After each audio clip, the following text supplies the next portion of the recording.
Meus irmãos, o título do nosso sermão de hoje é Aproveitando as Oportunidades.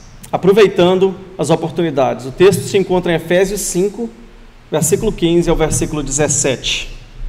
Nos diz o seguinte, a palavra de Deus: Tenham cuidado com a maneira como vocês vivem, que não sejam como insensatos, mas como sábios, aproveitando ao máximo cada oportunidade, porque os dias são maus. Portanto, não sejam insensatos, mas procurem compreender qual é a vontade de Deus. Os céus e a terra passarão, mas a minha palavra não passará. Meus irmãos, o apóstolo Paulo continua nos direcionando, ele continua nos orientando e nos dando as informações necessárias para nós vivermos a nossa vida neste mundo. Eu quero falar para os irmãos que nós somos piores do que criança, nós somos ignorantes, nós somos rebeldes, o nosso coração está em completa rebeldia contra Deus constantemente nos dias do nosso viver, nós estamos em completa rebeldia contra Deus em todas as atitudes da nossa vida, e nós estamos constantemente sendo enganados pelo nosso coração. Constantemente nós sentimos coisas em nossos corações, e nós pensamos que aquelas coisas são boas, que aquelas coisas são verdadeiras, e é puro engano, é o nosso coração que está nos enganando. Nós não temos uma direção. Nós ouvimos hoje a palavra de uma pessoa muito inteligente, de um psicólogo talvez, de um psiquiatra, de um psicoanalista, qualquer uma pessoa dessas mais inteligentes que nós temos por aí, algum professor, algum sábio de algum livro que a gente andou lendo, e amanhã nós vemos outra pessoa que diz algo completamente contrário àquilo que ele falou, e nós ficamos sem direção. E o apóstolo Paulo, ele nos traz de volta ao caminho no qual nós devemos andar. Ele constantemente, e agora principalmente nessa parte das Escrituras, quando nós estamos analisando, quando nós estamos aprendendo com Deus como nós devemos nos comportar, como nós devemos nos andar, o apóstolo Paulo nos faz uma advertência. Ele já é a segunda ou a terceira que ele faz, só no capítulo 5. Ele diz o seguinte: tenham cuidado. Tenham cuidado, ele está nos avisando, ele está dizendo assim, cuidado, tenham cuidado da forma como vocês andam, tenham cuidado. Ele fala de andar em todo o livro de Efésios. Se nós fôssemos falar hoje em dia, nós diríamos assim, cuidado da forma como você dirige por aí, né? Cuidado da forma como você anda dirigindo, você vai entrar num acidente. Ele diz, meus amados, que vocês têm que tomar cuidado da forma como vocês andam, da maneira como vocês se comportam. É importante nós estarmos observando a forma como nós estamos nos comportando em todos os aspectos da nossa vida, aquilo que nós temos aprendido, aquilo que nós temos vivido. Quando eu era criança, uma das músicas que eu nunca me esqueci, é uma em que a minha mãe sempre me ensinava, que dizia, cuidado, pezinho aonde pisa. Ela diz diversas partes do corpo, ela começa a falar do cuidado olhinho no que olha, cuidado mãozinha no que toca, cuidado pezinho onde pisa. O apóstolo Paulo, ele aproxima de nós como a filhos, como pessoas amadas. Nós aprendemos semana passada do grande amor que Deus tem para conosco, e agora ele vem novamente com esse carinho imenso, com esta atenção dedicada, e ele diz, cuidado da forma como vocês andam. A Bíblia toda fala a respeito da forma como vocês andam. Jesus Cristo dizia que como pode uma pessoa cega guiar a outro cego? Como que pode uma pessoa que não enxerga dirigir a vida, andar com outra pessoa que também é cega? Os dois vão cair no buraco. Meus amados, nós temos que tomar muito cuidado da forma como nós andamos, da maneira em que nós nos comportamos, porque a nossa vida, ela reflete a luz do Senhor Jesus Cristo. Nós somos testemunhas do Senhor Jesus Cristo. A forma que você anda, a forma como você se porta, em todos os aspectos, em todas as áreas da sociedade, ela reflete exatamente aquilo que está dentro de você. Se você anda da forma como os gentios andam, você não tem luz. Mas se você anda da forma como Cristo nos orienta na palavra, então sim, você reflete a luz de Cristo, e você é testemunha do reino de Deus em todo lugar que você anda. Meus amados, é importantíssimo nós estarmos observando esse detalhe. Cuidado, tenham cuidado. Vejam bem, ele não está falando aqui, olha, vocês podem perder a salvação de vocês. Ele não está falando a respeito de salvação. O apóstolo Paulo agora está especificamente escrevendo a pessoas que já receberam a vida eterna em Cristo Jesus. Pessoas que jamais podem perder esta dádiva que foi entregue a eles pela graça e pela obra, pelo trabalho que Cristo já realizou. Não é impossível alguma dessas pessoas agora perder a salvação, mas nos versículos anteriores ele diz assim: olha, você tem que acordar para a realidade, porque você está dormindo. E agora, uma vez que ele terminou dizendo, né, desperta você que dorme, e a luz de Cristo vai resplandecer, e Cristo resplandecerá sobre você. Ele inicia o próximo versículo falando assim: por isso, ou seja, é melhor que vocês tenham, é bom que vocês tenham cuidado da forma como vocês andam. Meus amados, a Bíblia constantemente usa essas expressões para nos alertar. A Bíblia constantemente usa expressões para despertar a nossa atenção, para estar nos mostrando que existe um caminho, existe uma forma de viver. Jesus Cristo, ele foi chamado de um caminho, porque ele foi o exemplo maior da forma de vida na qual nós devemos viver. Ele diz: cuidado, então nós temos que tomar cuidado. E ele continua falando assim: olha, vocês andem como pessoas sábias, andem como pessoas sábias, vocês não podem andar como pessoas insensatas. Nós estamos lendo os provérbios, nós estamos vendo a forma, e o provérbios nos mostra exatamente o contraste que existe entre a forma que a pessoa sábia vive a vida e a forma como a pessoa insensata vive a vida. E é importante, meus irmãos, nós estarmos andando como pessoas sábias. É importante nós estarmos observando aquilo que nós ouvimos no rádio, aquilo que nós assistimos pelo nosso computador. É importante nós estarmos observando tudo aquilo que nós ouvimos no nosso trabalho. Conselhos existem diversos, pessoas sábias existem multidões. Todo mundo que você conversar vai ter uma palavra de sabedoria para falar com você. Todo mundo que você for pedir uma opinião, ele terá uma opinião para dar para você.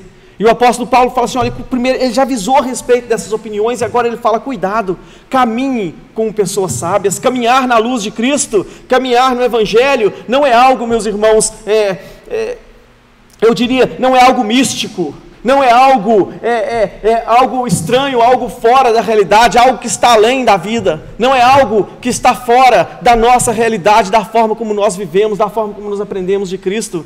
A forma em que nós andamos e a forma como nós andamos como pessoas sábias é quando nós tiramos todas as conclusões da nossa vida, tanto daquilo quanto a gente aprende, quanto aquilo que a gente faz, baseado na palavra de Deus.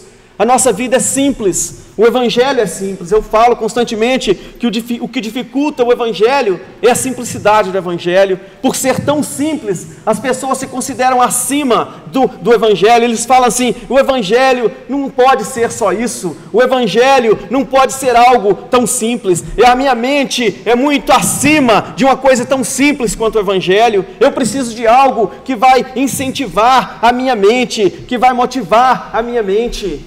O Evangelho, com certeza, tem algo, são coisas tremendas que nós aprendemos. Se nós formos estudar a palavra de Deus, nós passaremos toda a nossa vida estudando nas profundezas da palavra de Deus, e nós não vamos tirar nenhuma casca, nem a casquinha que está lá em cima das profundezas e da riqueza que existe na palavra de Deus. E assim mesmo, Deus fez o Evangelho o mais simples possível. Uma pessoa, uma criança pode entender o Evangelho, uma pessoa mais simples. A Bíblia diz que o reino de Deus é tão simples que até os loucos o encontrarão.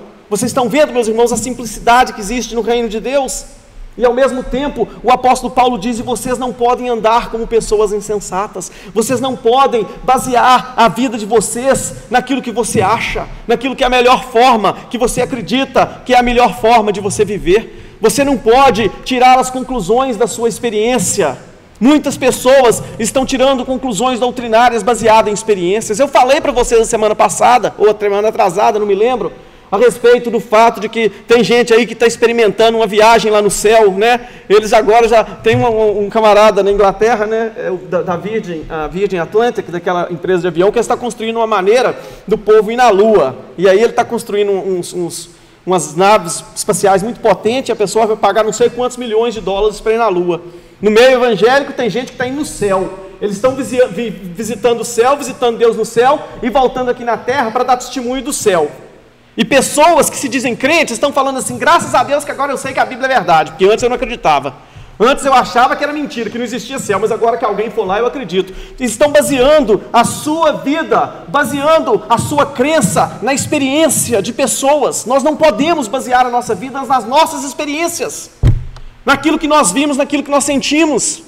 Nós temos que basear a nossa vida e a nossa experiência como os sábios fazem. E como que os sábios fazem? como que Jesus Cristo vivia, como que Jesus Cristo era sábio.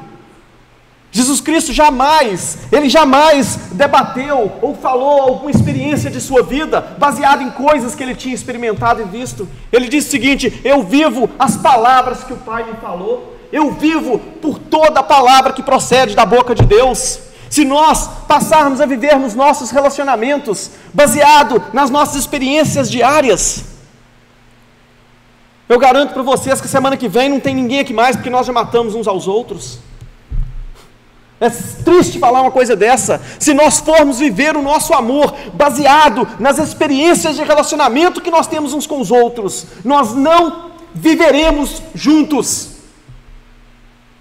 Eu já contei para vocês a experiência do cara que passou por um naufrágio, e ele, depois eu já contei, vou contar novamente, se alguns de vocês não estavam aqui presentes, mas ele experimentou um naufrágio, e ele ficou numa ilha por mais de 20 anos sozinho, e um dia eles encontraram a ilha e acharam ele lá. E aí ele já tinha construído muita coisa lá na ilha, ele morava sozinho na ilha, e ele foi mostrar para o camarada tudo que ele tinha feito na ilha. Ele falou: aqui é a minha casa, eu moro nessa casa desde que eu cheguei, eu fiz essa barraca aqui de capim, de pasto, que ele usou para fazer lá, e eu fiz aqui a prefeitura da cidade, né, da minha cidade, que é só ele que morava lá, mas ele fez a prefeitura. Aí ele falou assim: essa aqui é a igreja que eu frequento hoje em dia. Aí o cara olhou e viu um outro prédio assim, e falou assim: aí aquela ali, o que é aquela ali? Eu falei: não, aquela ali é a igreja que eu frequentava antes. Aquela ali é a igreja que eu frequentava antes. Porque exatamente, nós não podemos viver conosco mesmo, a gente não pode viver com a gente mesmo, porque nós temos tantos problemas e tantos conflitos entre nós mesmos, que nós não temos a capacidade sequer de conviver com a gente mesmo. Se nós não tivermos a palavra de Deus para nos orientar, para nos guiar da forma em que nós temos que viver a sabedoria, meus irmãos, nós estaríamos perdidos, nós não saberemos para onde ir. O apóstolo Paulo continua falando: aproveitem as oportunidades, andem como as pessoas sábias, aproveitando as oportunidades, aproveitando cada oportunidade. O sentido da palavra que ele usa, o texto no original, da forma como ele usa, ele diz, na outra tradução bíblica, não sei se a Clenícia vai estar usando ali, usando bem, a versão dela diz usando bem cada oportunidade. Tem uma versão que diz remindo o tempo, redimindo o tempo. A ideia é que você está comprando momentos da sua vida. Meus amados, o tempo é algo que você não consegue voltar atrás. Nem Einstein, na sua teoria da relatividade, conseguiu voltar o tempo atrás, porque o tempo não tem como você voltar atrás. Os dias, você não tem como comprar dias. Imagina bem se nós tivéssemos a possibilidade de comprar horas do dia. Se tivesse algum lugar que a gente pudesse ir e falar assim: olha, eu quero comprar 24 horas, eu quero voltar atrás no meu viver. Eu quero voltar atrás nas coisas que eu fiz ontem, nos erros que eu cometi. Eu quero voltar atrás nas decisões que eu tomei, nas coisas erradas que eu pratiquei. Você não consegue, você não pode. Você vai viver com as consequências dos erros que você cometeu, sejam eles ontem, sejam eles há 20, 30 anos atrás. Você não tem outra opção, você vai viver, porque você não tem como comprar tempo. E o que o apóstolo Paulo está dizendo aqui é o seguinte: viva como que você estivesse tendo que comprar tempo, aproveitando as oportunidades que estão diante de você, porque os dias são maus. Os dias são maus. Meus amados, quantas pessoas dentro das igrejas hoje estão vivendo uma utopia que não existe. Eles estão vivendo como se nós andássemos no ar, como se nós não tivéssemos que experimentar todas as dificuldades que vêm com a vida, todas as lutas que que o mundo nos traz sobre nós. Nós temos que viver com todas as dificuldades que todo ser humano vive. Todas as dificuldades que nós passamos, todo ser humano passa por ela. Não importa se ele está aqui nos Estados Unidos, se ele está na China, se ele está no Brasil, aonde quer que ele estiver, ele vai passar por dificuldades. Quem dera se existisse algum lugar no mundo aonde os dias não trouxessem lutas. A imigração lá ia ficar na porta, que não ia deixar ninguém entrar nem para visitar, porque não existe tal lugar. Não existe um lugar onde os dias são tão bons que nós não passamos por problemas. E é aí que entra a sabedoria. Nós temos que aproveitar, nós temos que redir o nosso tempo, nós temos que aproveitar toda oportunidade que nós temos e viver de forma sábia, porque os dias são maus. Nós usaríamos isso aqui para falar a respeito do encontro do dia 14 de julho. Aproveitem as oportunidades. Quando você chegar no seu trabalho, quando você encontrar com alguma pessoa na rua, aproveite essa oportunidade para estar falando de Cristo para ele. Nós poderíamos aplicar dessa forma também. Vou terminar. Ele novamente compara e diz: procurem compreender a vontade de Deus, procurando entender a vontade de Deus. Novamente, semana passada eu fiz uma grande exposição a respeito do momento em que ele fala no versículo anterior, a respeito de que nós temos que aprender a vontade de Deus, e agora ele diz, continua na mesma forma, procurem compreender qual é a vontade de Deus. Meus amados, nós não vamos procurar compreender a vontade de Deus na nossa vida, colocando a nossa mente para funcionar bem fixa em Deus, né? Eu vou agora colocar minha mente fixa em Deus e eu quero que Ele me dê uma orientação para saber o que eu vou fazer diante de determinadas circunstâncias da minha vida. Aí, o que o meu coração sentir é aquilo que eu vou fazer. Porque aí eu sei que aquilo que está no meu coração, porque eu pedi, eu fui sincero no meu pedido, aquilo que eu pedi a Deus é porque é a vontade dEle, porque eu senti no meu coração que era a vontade dEle. Presta atenção, eu orei bastante para saber qual é a vontade de Deus, eu pedi a Deus aquilo que eu quero, e agora o que Deus põe no meu coração é a vontade dEle. Aí eu não preciso de mais nada, eu vou fazer aquilo que o meu coração mandar, porque eu sei que aquilo ali é a vontade de Deus na minha vida. Não é o que a Bíblia nos ensina, não é o que a Bíblia nos ensina. O que a Bíblia nos ensina é que nós temos que andar não como insensatos, isso é insensatez. Isto é você ser uma pessoa insensata, uma pessoa que não tem senso, uma pessoa que não pensa. Você pensa que pensando você vai achar a solução do seu problema, é porque você não pensa. Porque a forma de você conhecer a vontade de Deus é através da palavra dEle, é através do estudo da palavra. Novamente eu volto, é a palavra de Deus. Nas igrejas presbiterianas, pelo menos na maior parte delas no mundo inteiro, o foco é expor a palavra de Deus às pessoas que estão assentadas nos bancos, para que eles possam aprender a viver da forma como Deus ordena. Por que você acha que eu não dou revelação para vocês aqui todo dia, para mostrar para vocês a forma que vocês devem viver? É porque é ridícula essa ideia. Vocês não precisam de revelação especial, porque vocês já receberam. Ela está na mão de vocês.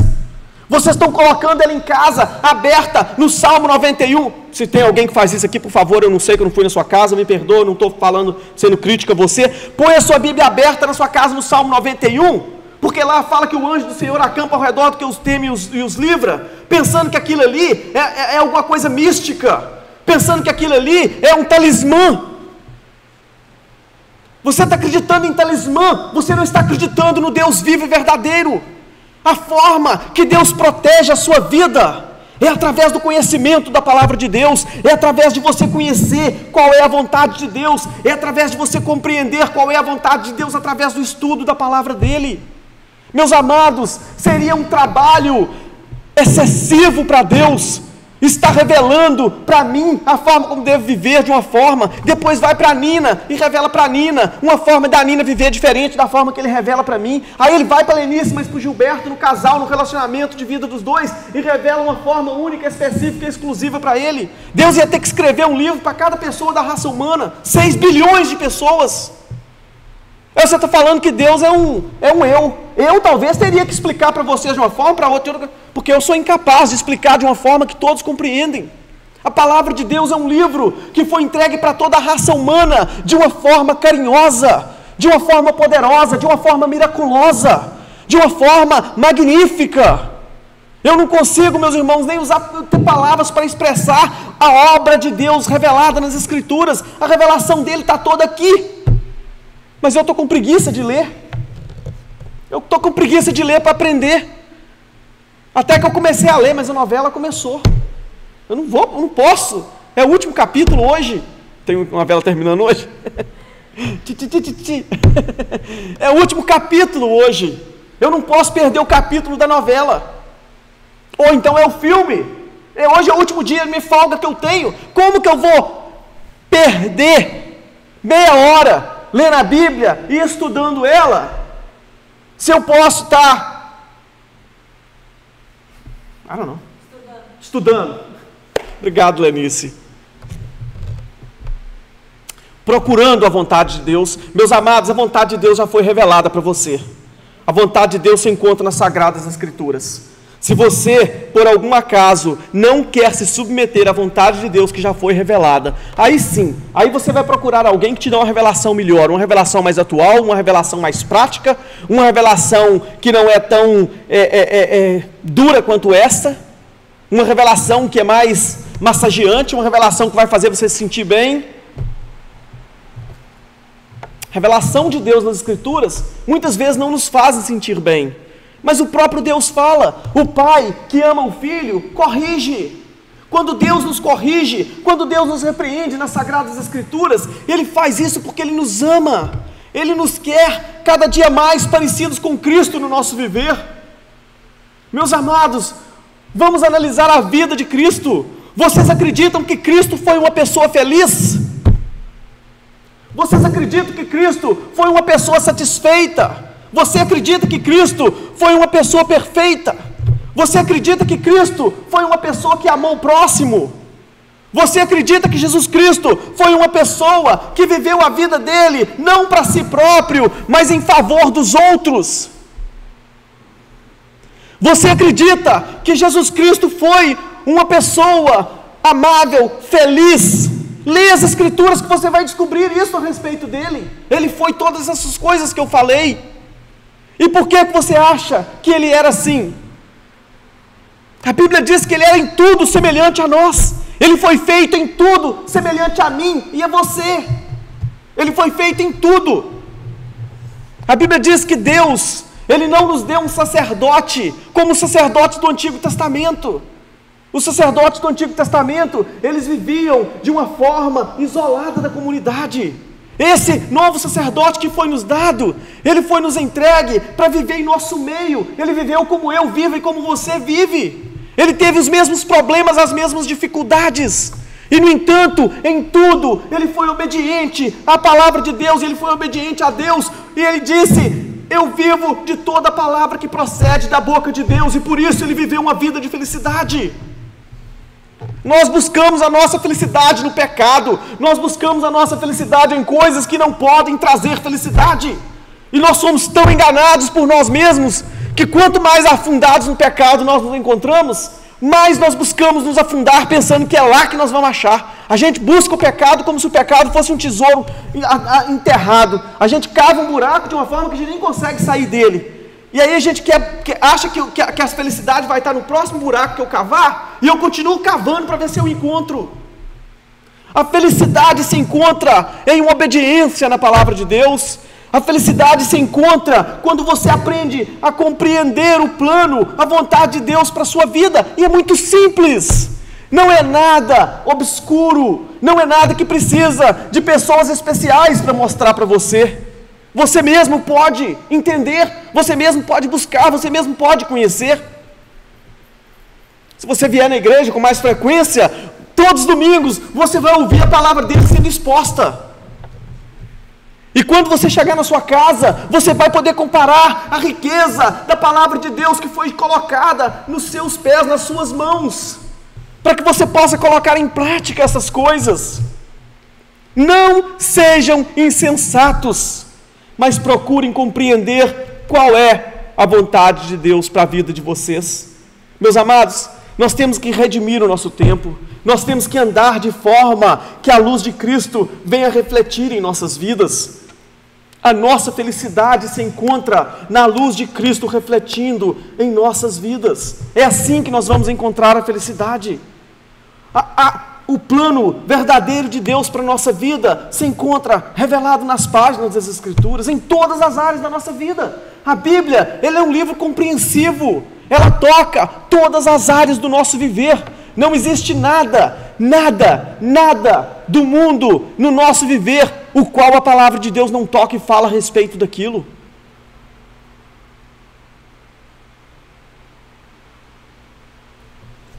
Oremos ao Senhor.